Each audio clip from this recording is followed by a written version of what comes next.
Hello everyone, आज मैं आपके साथ घर पर बटर मिल्क और देसी घी बनाने की रेसिपी शेयर कर रही हूँ। इसके लिए हम ताज़ा मलाई लेंगे। जो हम घर पर दूध बॉईल करते हैं और उसके ऊपर जो मलाई आ जाती है वो मलाई को हम इकट्ठा कर लेंगे।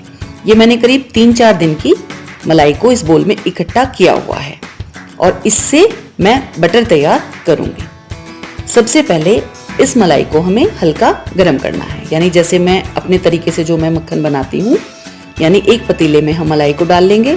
बोल को भी थोड़ा सा पानी से हम धोकर इसके अंदर डाल देंगे। अब हम इसको गरम करेंगे, काफ़ी हल्का गरम हम इसको रखेंगे, यानी आंच पर इसको चढ़ा लेंगे। अभी आप देखिए, अभी मलाई इस तरह से सॉलिड है और धीरे धीरे जिस तरह ये जब गरम होगा तो मलाई अपने आप लिक्विड हो जाएगी।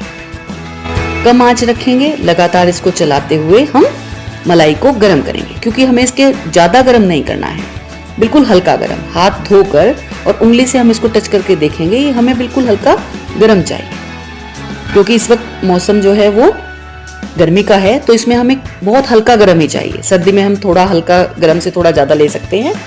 और यहाँ मैंने 1 चम्मच ताज़ा दही लिया है। दही हम इसके अंदर डाल देंगे। गैस हमने बंद की हुई है और इसको हम अच्छी तरह से चला देंगे, मिक्स करेंगे, बढ़िया तरह इसको हम मिक्स कर लेंगे। और अब हम इसको ढककर रख देंगे। करीब 6-7 घंटे में ये जम जाएगा। अब चूंकि मौसम गर्मी का है तो इसको हम ऐसे ही किचन प्लेटफॉर्म पर रख देंगे, तो ये 6-7 घंटे में जमा हुआ हमें मिलेगा। लेकिन यदि अगर सर्दी है तो आप ये ध्यान रखें कि इसको गर्म जगह पर रखें या किसी कपड़े से आप इसको ढक कर रखें। अब देखिए, मैंने इसको रात भर रख दिया था और मैं आपको सुबह चेक करा रही हूँ। देखिए, बढ़िया तरह से मलाई एकदम जैसे दही जमता है ना, इस तरह से जम गई है। इसको हम एक बार स्पून से अच्छी तरह चला लेंगे, क्योंकि जमी हुई मलाई से जो हम बटर मिल्क तैयार करते हैं तो उसमें एक अच्छा टेस्ट आता है। वैसे तो आप मलाई को अगर ऐसे ही फेंटना शुरू करेंगे तो मक्खन तो ऐसे भी निकल आएगा, लेकिन उससे जो बटर मिल्क है उसका स्वाद नहीं आएगा। अब यहाँ मैंने इसमें थोड़ा सा पानी डाला है, करीब 1 गिलास करीब, इसको थोड़ा लिक्विड करने के लिए, क्योंकि मैं इसको यहाँ पतीले में ही हैंड ब्लेंडर की हेल्प से मक्खन बनाऊंगी। आप इसको मिक्सर जार में भी बना सकते हैं।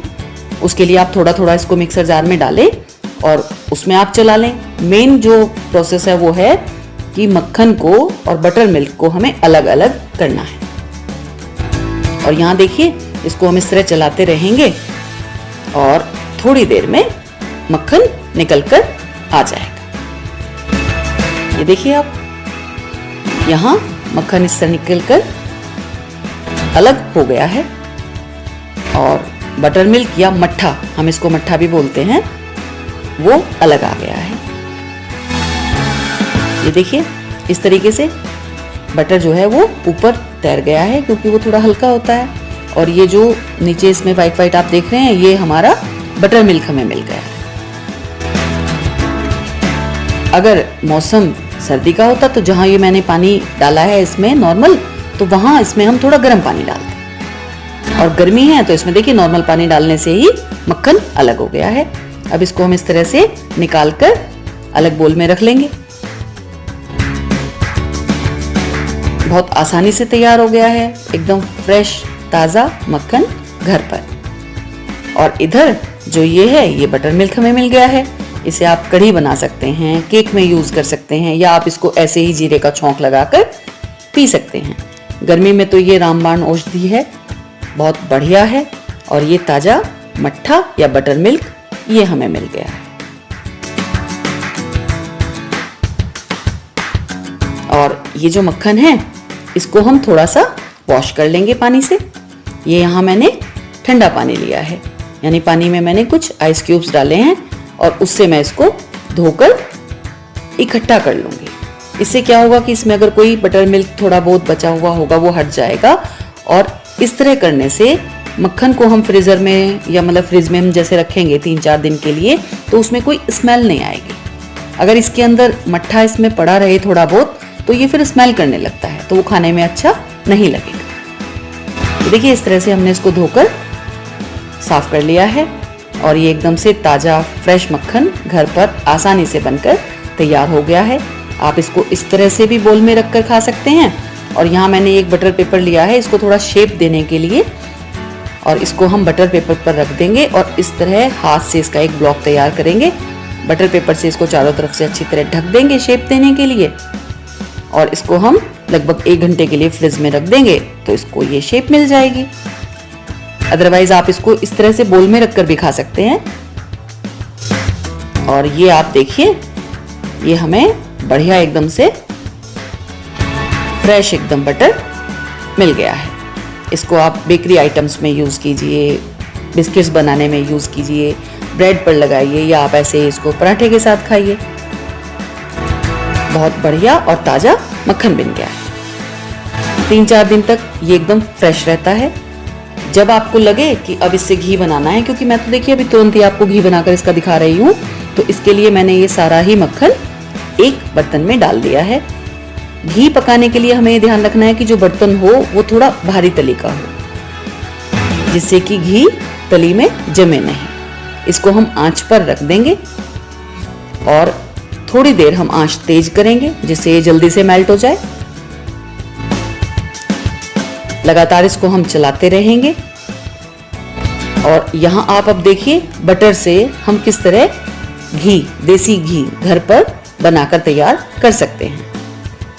अब देखिए यहाँ बटर मेल्ट हो गया है, तो यहाँ हमें आंच को मीडियम या कम रखना है और इसको लगातार चलाते रहना है, नहीं तो घी बहुत जल्दी जल जाता है, तो हमारी फिर सारी मेहनत जो है वो व्यर्थ जाएगी। अभी देखिए इस पर झाग आने शुरू हो गए हैं।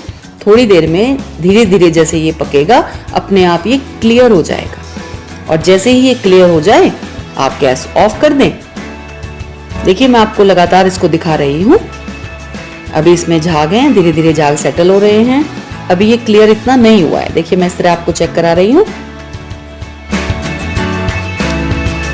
मीडियम और कम आंच रखेंगे। और यहाँ आप ये देखिए अब घी बिल्कुल एकदम क्लियर हो गया है, और यहाँ हम गैस को ऑफ कर देंगे और इसको हम ठंडा होने देंगे। ये बिल्कुल ठंडा हो गया है। अब इसको हम जिस बर्तन में रखेंगे ये हम ध्यान रखें कि बर्तन एकदम साफ धुला हुआ और अच्छी तरह से पोंछा हुआ होना चाहिए, उसके अंदर कोई भी पानी नहीं बचा होना चाहिए। और अब हम छलनी लगाकर घी को छान लेंगे। छानना इसलिए जरूरी है क्योंकि जैसे हमने इसको पकाया है तो जो बटर से हमने घी बनाया है ना, उसका थोड़ा बहुत जो पार्ट बच जाता है वो छानने से घी से अलग हो जाएगा। और यहाँ आप ये देखिए एकदम बढ़िया गोल्डन देसी घी घर पर आसानी से बनकर तैयार हो गया है। ये 3-4 दिन की मलाई से मैंने इतना घी बनाकर तैयार कर लिया है। और जो ये बचा हुआ हिस्सा है ना, ये क्योंकि जला नहीं है बिल्कुल भी, आप देख सकते हैं, इससे भी हम कई रेसिपीज बना सकते हैं। मिठाई बन सकती है इससे, इसमें नमक मिर्च मिलाकर इसको स्टफिंग करके हम पराठा बना सकते हैं। ये भी काफ़ी काम की चीज़ है। इस तरह से कोई भी चीज़ इसमें वेस्ट नहीं जाएगी। और यहाँ आप ये देखिए घी भी बनकर तैयार हो गया है।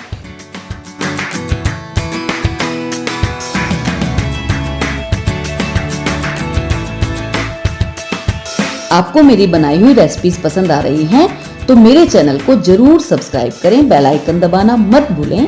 आप मेरे साथ इंस्टाग्राम, फेसबुक, ट्विटर और पिंटरेस्ट पर भी जुड़ सकते हैं।